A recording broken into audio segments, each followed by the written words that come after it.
Hello everyone, good morning. তোমাদের সঙ্গে আজকে আমি শেয়ার করব নালন্দা ইউনিভার্সিটি নিয়ে কিছু কথা।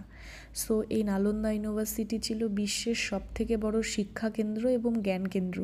এখানে বিভিন্ন কান্ট্রি থেকে স্টুডেন্টরা পড়াশোনা করতে এসেছিল, যেমন চীন, কোরিয়া, মঙ্গোলিয়া, শ্রীলঙ্কা, তিবেট, জাপান, এরকম হাজার হাজার স্টুডেন্টরা পড়াশোনা করতে এসেছিলেন।